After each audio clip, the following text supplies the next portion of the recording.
Alam mo ba na posible kang magtrabaho ng matindi sa loob ng mga dekada at sa kabila ng lahat ng pagsisikap, magtatapos ka pa ring lugmok, dismayado, at malungkot? Nalaman ko ito sa pinakamahirap na paraan. Nagtrabaho ako ng parang alipin, ngunit tila ang buhay ko ay patuloy na umaatras. Ang katotohanan ay ang pagtitiyaga lamang, hindi garantiya ng tagumpay. Sa katunayan, madalas pa nga itong nagdadala sa iyo patungo sa kabiguan. Tama ka. Ang maling pagtitiyaga ay kayang sirain ang buong buhay ng isang tao.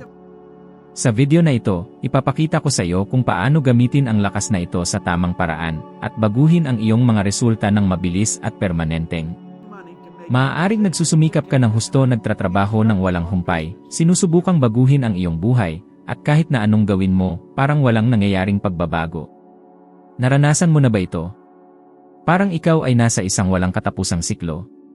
Parang ikaw ay nagsusumikap laban sa agos, ngunit may isang bagay na hindi mo nakikita na paulit-ulit na hinihila ka pabalik sa simula. Naniniwala ang karamihan na ito ay kakulangan sa lakas ng loob. Sinasabi nila sa kanilang sarili, wala akong disiplina. Ngunit hindi iyon ang problema. Ang problema ay mas malalim kaysa sa iniisip mo, at nalamdaman ko ito sa pinakamabigat na paraan. Sa mga taon na yon, naniniwala ako na ang aking kabiguan ay dulot ng kakulangan ko sa pagtitiyaga. Tinitignan ko ang sarili ko sa salamin at sinasabi ko, kailangan mo pang magsikap, Bob. At nagsisikap ako. Ngunit nanatili pa rin ang mga parehong resulta. Walang pagbabago.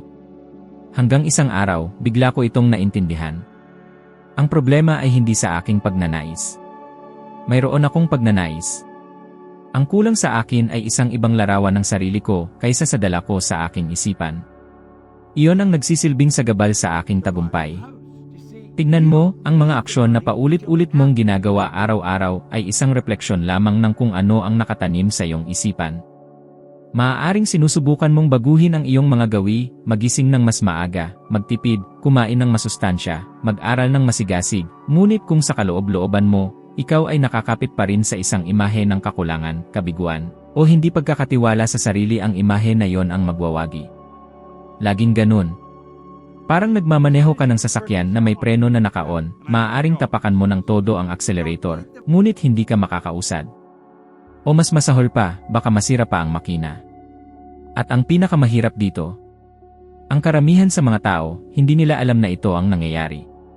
Hindi nila alam na may dala silang imahe sa kanilang isipan na hindi nila mismo ang lumikha kundi ang mga negatibong karanasan, kabiguan, trahedya, hirap sa pagkabata, mga panghusga ng iba, at mga hindi na kanilang narinig sa buong buhay nila. Unti-unti ang imahe na ito ay nahubog. At ngayon, kahit anong pilit nilang baguhin ang kanilang kilos, sila pa rin ay pinapalakad ng imahe na yon. Narito ang isang karaniwang halimbawa, nais ng isang tao na magbawas ng timbang. Bumili siya ng planong pangdieta, pumasok sa Yelin, at nagsimula ng masigasig, ngunit hindi nagtagal, bumalik din siya sa kanyang dating mga gawin ng labis na pagkain. Sinasabi niya, wala akong lakas ng loob. Ngunit hindi ito totoo. Ang nangyayari ay ang imahe na mayroon siya sa kanyang sarili ay nananatiling isang tao na may sobrang timbang, may hindi kontroladong mga gawi. At ang imaheng iyon ang namumuno, mga iniisip, mga emosyon, mga desisyon. At kung iniisip mong ito ay labis, mag-isip ka na lang ng saglit, ilang beses mo na bang ipinangako sa iyong sarili na magbabago at bumalik ka pa rin sa lumang gawi? Ilang beses mo na bang sinabi, ngayon na, at isang linggo pagkatapos wala pa ring nangyari? Nangyayari ito dahil sa kaloob-looban mo, ang iyong isipan ay nakakapit pa rin sa lumang paradigma. Ako mismo ay dumaan dito. Nang magsimula akong mag-aral tungkol sa personal na pag-unlad, ako pa ay isang lalaking lugmok, kumikita lamang ng mahigit $4,000 kada taon at lubog sa mga utang. Nagbabasa ako, natututo, sinusubukang mag-apply, ngunit bumabalik ako sa mga parehong pagkakamali. Hanggang sa natutunan kong kailangan kong baguhin ang aking imahe ng sarili. At nang magsimula akong maglarawan ng isang bagong bersyon ng aking sarili, isang tao na matagumpay, tiwala sa sarili, at masagana, doon nagsimulang magbago ang mga bagay. At mabilis na nagbago. Ngunit hindi dahil nagbago ang mundo sa paligid ko kundi dahil ako mismo ang nagbago sa loob. At hindi ito isang kababalaghan. Pinapatunayan ito ng agham.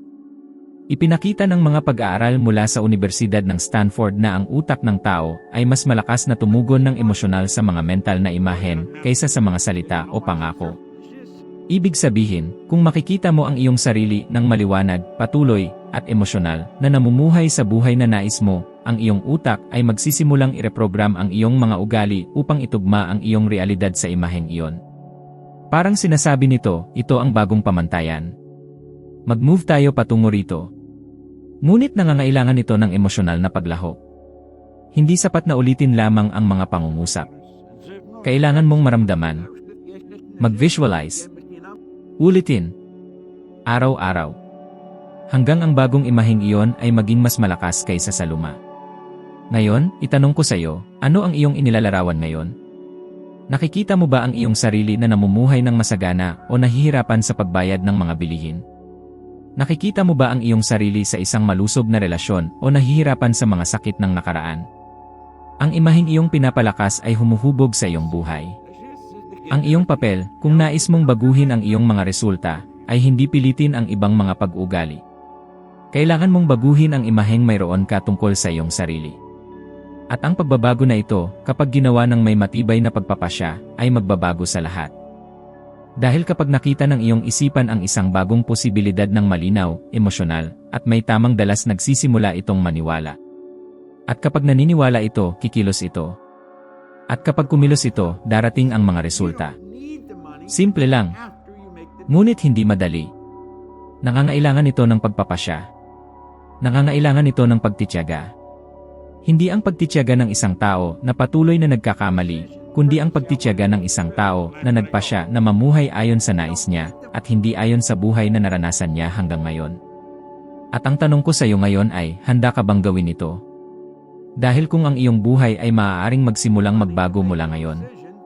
Lahat ng tao ay may pagtitiyaga. Maaaring magmukhang kakaiba ito, ngunit ito ay isang purong katotohanan. Ang problema ay hindi sa kakulangan ng kalidad na ito. Ang problema ay kung paano mo ito ginagamit. Marami sa aking mga kinakausap ang nagsasabing, Bob, hindi ko kaya magpatuloy. Laging sumusuko ako. Siguro hindi ako sapat na matyaga. At ang sagot ko, hindi totoo. Matyaga ka. Pero inilalagay mo ang lakas na yon sa maling direksyon. Nais mo ng patunay. Isipin mo ang isang tao na patuloy na nagsusubok sirain ang kanyang mga layunin, kahit na alam niyang tinutulungan niya ang sarili niyang magkamali. Ang taong patuloy na gumagastos kahit gusto niyang magtipid. Ang taong nananatili sa isang hindi masayang trabaho sa loob ng mga taon, kahit na may pangarap ng mas maganda. Ang taong patuloy na nasa isang masamang relasyon, kahit na nais ng pagmamahal at kapayapaan. Ito ba ay hindi pagtitiyaga? Siyempre, pagtitiyaga ito. Ito ang pagtitiyaga na magpatuloy sa isang landas na siya mismo ay hindi nais. Alam mo ba kung bakit ito nangyayari? Dahil ang taong ito ay tinuruan na mag-focus sa pag-ugali. Sinabi sa kanya na gawin mo lang ng iba. Na kulang lang sa pagnanais. Ngunit ito ay kalahating katotohanan. Dahil ang pag-ugali ay tanging dulo ng yelo. Ang mga bagay na nasa ilalim ng ibabaw, hindi nakikita ngunit hindi ka panipaniwala na makapangyarihan, ay ang talagang kumokontrol sa lahat, ang mga paradigma. Ang mga paradigma ay mga hanay ng paniniwala at mga nakasanayang ugali na gumagana sa autopilot. At ito ay nabubuo sa paglipas ng mga taon, sa pagkabata, kasama ang pamilya, mga karanasan, at lahat ng mga bagay na narinig, naramdaman, o naranasan mo. At kapag sinubukan mong baguhin ang isang bagay nang hindi muna binabago ang paradigma sa likod nito, alam mo ba ang mangyayari? Magiging frustrated ka. Mapapagod ka. Isasarado mo ang iyong sarili. At babalik ka sa parehong lugar kung saan ka nagsimulang umalis. Ito ang nangyari sa akin sa isa sa mga pinakamahalagang yugto ng aking buhay. Nagsimula akong magbigay ng mga seminar, at bigla na lang lumitaw ang isang kamangha-manghang pagkakataon, magsalita sa harap ng isang malaking madla sa isang kaganapan na makakapagpabago ng buong karera. Pero alam mo ba ang ginawa ko? Tinanggihan ko ito. At bakit? Dahil sa kaloob-looban ko, hindi ko naramdaman na karapat-dapat ako. Sinasabi ko sa sarili ko na abala ako, o na hindi ito ang tamang panahon, ngunit ang katotohanan ay natatakot ako. Natatakot akong makita. Natatakot akong mabigo. Natatakot akong hindi maging sapat. At ang desisyong ito, na tila maliit lang, ay may napakalaking epekto. Nawala sa akin ang mga koneksyon, nawalan ako ng visibility, nawalan ng mga oportunidad na hindi na bumalik. Lahat ng ito ay dulot ng isang paradigm na hindi ko alam na umiiral sa akin. Naranasan mo na ba ito? Naranasan mo na bang tanggihan ang isang magandang pagkakataon, isang bagay na gusto mo, at pinakumbinsi mo ang sarili mo na hindi para sa iyo? Iniiwasan mo ba ang iyong sariling pag-unlad? Ang kamangmangan ay ang pinakamapanganib na kaaway ng pagtitiyaga. Hindi ko tinutukoy ang kakulangan sa katalinuhan, kundi ang kamangmangan sa kung paano gumagana ang isipan, kung paano nalilikha ang mga resulta. Kapag hindi mo ito nauunawaan, ang iyong pagtitiyaga ay nagiging isang pagpapako sa kahon. Dahil patuloy kang nagsusumikap sa isang ugali, ngunit hindi ang ugali ang ugat. Isa lang itong salamin ng tunay na problema. Halimbawa, sinasabi ng tao, gusto kong mag-ipon. Ngunit patuloy siyang gumagastos ng higit pa kaysa sa kanyang kinikita. Pagkatapos, iniisip niyang, mahina ako. At susubukan na naman at mabibigo na naman. At mauurong sa isang siklo ng pagsisisi, pagkabigo, at kahihiyan. Nasira ang kanyang tiwala sa sarili. Pero sa totoo lang, hindi ito kahinaan. Isang programa na tumatakbo sa ilalim ng ibabaw, isang paradigm ng kakulangan, ang nag-aakalang, hindi ka magkakaroon ng sapat. At habang hindi ito mapapatay, sisirain nito ang bawat pagsusumikap na may layuning magtagumpay. Ito ang dahilan kung bakit nawasak ang buhay ng maraming tao. Isaalang-alang mo ang kaso ni Mike Tyson. Isa siya sa mga pinakamagaling na boksingero sa kasaysayan. Isang kamangha-manghang talento. Ngunit kahit na nakamtan niya ang kasikatan, kaluwalhasyan, at mahigit $300 milyong sa buong karera niya, nawala niya halos lahat. Hindi ito dahil sa kakulangan ng pagsusumikap.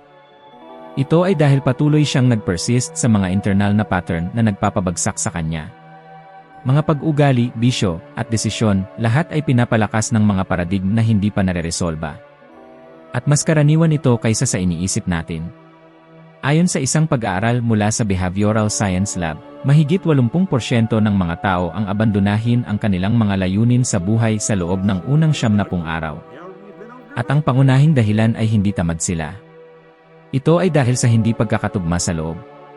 Ang isipan ng tao ay nagsasabi ng gusto ko, ngunit ang subconscious ay nagsasabi ng hindi ito para sa'yo. At ang hidwaan na ito ay nagdudulot ng sakit. Isang puwang na mahirap ipaliwanag. Pakiramdam mo ay ginagawa mo ang lahat ng tama, ngunit walang nangyayari. Dahil sa hindi mo namamalayan, ikaw ay lumalaban-laban sa sarili mo. Kaya naman, itatanong ko sa iyo, ginagamit mo ba ang iyong pagtitiyaga para mag-evolve o para ulitin ang mga parehong pagkakamali? Laban ka ba gamit ang mga tamang kagamitan o nagsasayang lang ng oras at lakas ng walang resulta? Ang sagot ay nasa bagong antas ng kamalayan. Kailangan mong itigil ang paulit-ulit na paggawa at magsimulang mag-focus sa pag-unawa. Unawain kung ano ang nasa likod ng iyong mga pag-ugali. Unawain kung ano ang iyong pinaniniwalaan tungkol sa iyong sarili. Unawain kung anong uri ng imahe ang iyong bitbit tungkol sa iyong realidad. Ang pagtitiyaga na walang pag-unawa ay tulad ng pagtakbo sa isang treadmill, pinapagod ka, humihingal, nagsusumikap ngunit nananatili ka sa parehong lugar. Ngunit kapag pinagsama mo ang pagtitiyaga sa karunungan, kaliwanagan, at self-awareness, ito na ngayon ay nagiging isa sa mga pinakamakapangyarihang kasangkapan para sa pagbabago. Dahil ititigil mo na ang pag-uulit ng mga pattern at magsisimula kang lumikha ng mga bagong daan. Mga daan na magdadala sa iyo sa iyong inaasam na destinasyon. At ito ang nais kong pagnilayan mo ngayon. Baka ang problema ay hindi ikaw. Ang problema ay hindi ka kailanman tinuruan kung paano gamitin ang kamangha-manghang lakas na nasa loob mo. At kung matutunan mong gamitin ito, magbabago ang lahat. Lahat ng bagay. Ang imahe na pinapalago mo sa iyong isipan ay malamang na lumikha ng realidad na nakikita mo sa labas. Maaaring ito ay tunog na parang simboliko, halos makatawid, ngunit ito ay labis na literal. Ang isipan ng tao ay hindi nakakakita ng pagkakaiba sa pagitan ng kung ano ang totoo at ng mga bagay na masusing iniisip. At ito mismo ang dahilan kung bakit maraming tao ang nabubuhay sa mga pattern na kinainisan nila, kahit pa nais nilang magsikap para sa mas maginhawang buhay. Maaari mong nais na kumita ng mas maraming pera, magkaroon ng masustansyang relasyon, makamit ang kalayaan. Ngunit kung sa loob ng iyong isipan, ang nangingibabaw na imahe ay isang taong kulang, nakakulong, nabigo ay ito pa rin ang patuloy mong binubuo, kahit na sinusubukan mo ang kabaligtaran. Dahil ang iyong panlabas na buhay ay hindi lalampas sa mga hangganan ng imahe na pinapaniwalaan mo sa loob. Para itong mag-set ng isang destinasyon sa liya, at pagkatapos ay maghihintay na magdadala ka nito sa ibang lugar. Hindi mahalaga kung gaano katagal ka magmaneho. Kung mali ang destinasyon, mapupunta ka sa maling lugar. Ang subconscious mind ay ang tunay na yes ng iyong buhay. Pinamumunuan nito ang 75% ng iyong mga aksyon, reaksyon, at desisyon. At tumutugon ito sa mga imaheng pinapalakas mo. Ang tanong ay, ang mga imaheng pinapalakas mo ba ay patungkol sa pag-unlad o sa limitasyon? Marami sa mga tao, kahit hindi nila namamalayan, ay patuloy na pinapalakas ang maling imahe. Tinitingnan nila ang kanilang sarili sa salamin at tanging mga depekto lamang ang nakikita nila. Tinitingnan nila ang kanilang bank account at tanging mga utang ang nakikita nila. Inuulit nila ang mga pariralang, masyado itong mahirap, hindi ito para sa akin, hindi ko kaya. At sa bawat pagkakataon na ginagawa nila ito, pinapalakas nila ang imahe ng mga bagay na hindi nila nais. Pinapalago nila ang maling halaman. Kailangan mong maunawaan, ang visualization ay hindi isang opsyonal na gawain. Isa itong mahalagang kasangkapan upang hubugin ang iyong bagong realidad. Ang visualization ay ang mental na ensayo ng hinaharap na nais mong maranasan. At mas maraming emosyon ang iyong ilalagay dito, mas mabilis itong magiging bahagi ng iyong subconscious. Ngunit hindi sapat na makita lamang. Kailangan mong maramdaman. Kailangan mong emosyonal na kumonekta sa imaheng iyon. Ramdamin ang kagalakan, kalayaan, at katuparan na parang totoo na ito. Ito ang nagpapaniwala sa isipan. At kapag naniwala siya, magsisimula siyang magtrabaho para sa iyo. Tingnan mo ang kaso ng maraming tao na nakaranas ng pagbabalik loob ng buhay. Mga tao na umangat mula sa pinakamababang antas at lumikha ng mga imperyo. Si Steve Harvey, halimbawa, ay nanirahan sa kanyang kotse ng ilang taon. Ngunit kahit na nasa ganung kalagayan siya, pinapakita niya ang isang buhay na puno ng tagumpay, palakpakan, at entablado. Sinasabi niya ito sa kanyang sarili araw-araw. Ang internal na imahe ay dumating bago ang external na pagbabago. At siya ang nagpapatibay ng kanyang pagtitiyaga sa mga pinakamahirap na oras. Ngayon, isipin mo ang kabaligtaran. Ilang tao ang kilala mo na kumikita ng maganda, may mga oportunidad, ngunit patuloy na pinapalakas ang kanilang sariling pagkatalo. Dahil sa kaloob-looban nila, hindi nila nakikita ang kanilang sarili bilang karapat-dapat. Hindi nila nakikita ang kanilang sarili bilang mga mayaman. Dala-dala nila ang kanilang lumang imahe. At ang imaheng ito, kahit gaano pa ito kaliit, ay namumuno sa lahat ng bagay. Ayon sa isang makapangyarihang datos mula sa isang pag-aaral na isinagawa ng National Science Foundation, ang isang tao ay may average na 50,000 hanggang 70,000 mga pag-isip sa bawat araw. At 80% ng mga pag-isip na ito ay negatibo at paulit-ulit. Ibig sabihin, karamihan sa mga tao ay araw-araw na nagvi-visualize ng isang limitadong bersyon ng kanilang sarili. At pagkatapos ay nagtataka sila kung bakit hindi umaandar ang kanilang buhay. At tatanungin kita, paano ang iyong imahe sa sarili ngayon? Kung isasara mo ang iyong mga mata ngayon, paano mo nakikita ang iyong sarili? Bilang isang malakas, may kakayahan, at karapat-dapat na tao. O ikaw ba yung tao na palaging nahihirapan, palaging atrasado, palaging natatalo? Ang sagot sa tanong na ito ay magtatakda ng kalidad ng iyong pagtitiyaga. Dahil kung hindi mo babaguhin ang iyong imahe, magpapatuloy ka sa pagkakamali. Patuloy mong ulitin ang mga pattern na hindi gumagana. Magpupumilit ka sa mga asal na naglalayo sa iyo sa iyong mga nais. At ang pinakamalala, akalain mong ikaw ang may problema. Ngunit hindi ikaw ang may problema. Ang problema ay nasa imahe mo tungkol sa iyong sarili. Kaya't nais kong mag-alok sa iyo ng isang hamon. Isang hamon para sa 7 araw, 7 araw lamang. Bawat araw, mag-visualize ng taong nais mong maging. 5 minuto araw-araw. Hindi lang basta isipin, ramdamin mo. Makisali ka. Tingnan ang mga detalye. Ramdamin ang emosyon na naroroon ka na. Pagkatapos nito, isulat kung ano ang gagawin ng bagong bersyon mo kinabukasan at gawin ito. Isang aksyon bawat araw, nakaugnay ng iyong bagong imahe. Kung gagawin mo ito ng seryoso, maipapangako ko sa iyo, magsisimula ng magbago ang mga bagay. At hindi ito magiging swerte. Ito ay magiging pagkakahanay. Ito ay magiging resulta ng bagong imahe na sa wakas ay nagsisimula ng mangibabaw sa iyong buhay.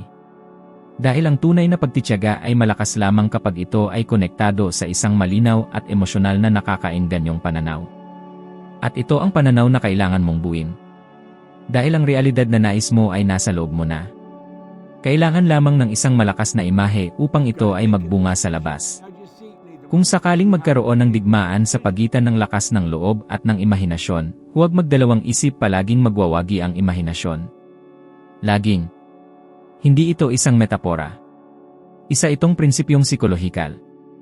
Ganyan ang paraan ng pag-andar ng isipan. Maaari mong pilitin ang sarili mong kumilos ng isang partikular na paraan, maaari mong paulit-ulit na sabihin na magbabago ka, na sa pagkakataong ito ay magiging iba. Ngunit kung ang imahe na nakatanim sa iyong subconscious ay laban sa iyong nais, para ka lang naglalayag laban sa isang hindi nakikitang agos na hindi humihinto. At naranasan ko ito sa sarili kong buhay, sa isang panahon na akala ko kailangan ko lang ng higit pang disiplina. Sinasabi ko sa aking sarili, Bob, bukas magsisimula ka. Bukas magbabago ka. At kapag dumating ang bukas, paulit-ulit na nangyayari ang lahat. Ang parehong mga gawi. Ang parehong mga desisyon. Ang parehong mga resulta. Sa labas, determinado ako. Ngunit sa loob, may isang bagay na humihila pabalik. At ang pinakamalala, hindi ko maintindihan kung bakit. Ang problema ay itinuro sa atin na itaas ang lakas ng loob na parang ito na ang lahat. Parang siya na lang ang makakabago sa lahat. Ngunit ang lakas ng loob, gaano man ito kabuti, ay hindi kasing lakas ng emosyonal na imahe na nakatira sa loob mo. Ang lakas ng loob ay maaaring magtulak sa iyo upang kumilos, ngunit ang imahinasyon ang magdidikta kung saan ka pupunta. At ang hidwaan na ito ang sumisira sa pagtitiyaga ng maraming tao. Dahil nagsusumikap sila. Nagsisilbi. Binibigay nila ang lahat ngunit bumabalik sila sa dating gawi. At sa kalaunan, nararamdaman nilang talo sila. Nagsisimula silang maniwalang mahina sila na wala na silang pag-asa. Ngunit ang nangyayari ay isang labanan sa loob, sa pagitan ng lakas na gustong magbago at ng mas malakas na lakas na gustong panatilihin ang lahat sa dati. Alam mo ba kung ano ang mas nakakatuwa? Karamihan sa mga tao ay ginagamit ang imahinasyon nila palagi, ngunit sa isang negatibong paraan. Iniisip nila na mag-fail sila. Na hindi sila kayang magtagumpay. Na mabibigo sila ulit. Nahuhusgahan sila ng iba. At ang mga imaheng ito, kahit hindi sabay-sabay na binibigkas, ay lumilikha ng isang internal na senaryo na nangingibabaw sa anumang pagsubok na magbago. Naalala ko isang pagkakataon na tinangkang baguhin ang aking pattern sa pananalapi. Kumikita naman ako ng maayos, ngunit hindi kailanman sobra ang pera. Nangako akong mag-ipon. Gumagawa ako ng mga spreadsheet. Sinusulat ko lahat. Ngunit kadalasan, nauubos ko ang pera sa mga bagay na hindi ko naman kailangan. At nangyari ito dahil, sa kaibuturan, ang imahe na mayroon ako ay isang tao na nagsusurvive, hindi umaangat. Nakikita ko pa rin ang aking sarili bilang ang binata na wala, katulad ng dati. Kahit na may mas marami ng yaman, kumikilos pa rin ako ayon sa luma kong imahe. At habang hindi nagbabago ang imahe na yon, hindi rin nagbabago ang aking mga aksyon. At mas karaniwan ito kaysa sa iniisip ng karamihan. Mayroong isang psikolohikal na pattern na tinatawag na internal consistency. Ang tao ay may hindi malay na pangangailangan na kumilos ayon sa kanyang pinaniniwalaan tungkol sa kanyang sarili. Kung naniniwala ka, kahit tahimik lang, na hindi ka magaling sa pera, gagawa ka ng mga desisyon na magpapatibay sa paniniwalang iyon. Sasabotahehin mo ang iyong mga kita. Magiging impulsive ka sa paggastos. Iiwasan mo ang mga oportunidad. Magpoprocrastinate ka ng mga proyekto. At walang saysay na pilitin ang sarili. Walang saysay na paulit-ulit na sabihing magbabago ka. Ang tanging tunay na paraan ng pagbabago ay ang pagbabago ng imahe. Kapag binago mo ang imahe, lahat ng bagay ay magkakasunod. Ang kagustuhan, ang mga aksyon, ang mga resulta. Ngayon, para ipakita pa ito ng mas maliwanag, isipin mo si Robin Williams. Isa sa pinakamalalaking talento sa kasaysayan ng pelikula. Isang henyo ng komedya. Minahal sa buong mundo. At kahit ganun, sa loob, daladala niya ang isang malalim na sakit. Isang patuloy na pakiramdam ng pagiging hindi sapat, ng kalungkutan. Pinatawan niya ang mundo, ngunit hindi niya kayang tunay na mahanap ang kapayapaan sa kanyang sarili. Ipinapakita nito na hindi mahalaga kung gaano man kalaki ang tagumpay ng isang tao sa labas, kung ang internal na imahe ay puno ng sakit, kalituhan o takot, ito ay magpapakita sa anumang paraan. Ang isipan ay isang entablado. At kung ano ang inilalarawan mo dito, nang may malalim na emosyon, ay nagiging realidad. Kaya, kailangan mong maglagay ng mga imahe na magsisilbi sa'yo, hindi laban sa'yo. At kailangan mong gamitin ang iyong lakas ng loob, hindi bilang isang martilyo upang pilitin ang sarili mong kumilos, kundi bilang isang ilaw na tumutok sa iyong atensyon sa imahe na nais mong mabuhay. Ang lakas ng loob ay para magbigay direksyon. Ang imahinasyon para hubugin ito. At narito ang isang katotohanan na makakapagpalaya sa'yo, hindi mo kailangang magsikap ng labis. Kailangan mo lang maging mas malinaw sa iyong pagninilay. Imbes na subukang talunin ang iyong mga gawi gamit ang lakas, magsimula ka sa paglikha ng bagong pagkakakilanlan. Tingnan mo ang iyong sarili bilang isang tao na masagana. Isang taong disiplinado. Isang taong malaya. Hindi mahalaga kung nasaan ka ngayon. Ang tanong ay, nasaan ang iyong isipan? Dahil ang iyong isipan ay unang makararating doon. Ang katawan, ang mga aksyon, ang mga resulta lahat ay sumusunod pagkatapos. Lahat ay sumusunod sa nangingibabaw na imahe. Kaya, kung nararamdaman mong nagsusumikap ka ngunit hindi umausad, marahil oras na para huminto sa pilit na paggawa at magsimulang mag-isip ng may katotohanan. Nagsisimula ang pagbabago sa hindi nakikita. Doon nagsisimula ang tunay na pagtitiyaga. Hindi mula sa lakas, kundi mula sa kalinawan. Mula sa pananaw. Mula sa emosyon. At kapag nangyari ito, ang imposibleng bagay ay nagiging hindi maiiwasan. Dahil tumigil ka na sa pakikipaglaban sa iyong isipan at nagsimula kang pamunuan ito. At ito, marahil, ang pinakamalakas na pagbabago sa iyong buhay. Ang pagtitiyaga ay nagiging makapangyarihan lamang kapag ito ay nakaalin sa tamang imahe. Walang silbi ang magpilit, magparusa sa sarili, o piliting magbago ng sapilitan. Ang tunay na lakas ay nasa pag-aayos ng iyong nakikita sa loob. Kapag nagbago ang imahe, lahat ng bagay ay nagbabago. Mga gawi, desisyon, mga oportunidad lahat ay magsisimulang mag-alin sa bagong pananaw na ito. Ngayon, kung may kabuluhan sa iyo ang nilalaman na ito, huwag huminto dito. Ang susunod na video na lalabas sa iyong screen ay makakatulong sa iyong umakyat ng isang hakbang pa sa iyong ebolusyon ng karunungan. At marahil ang susunod na hakbang na ito ay eksakto kung ano ang kailangan mo para maging 1% na mas magaling kaysa sa ngayon. Maraming salamat sa pagsama sa akin hanggang dito. Hinihintay kita sa susunod na video.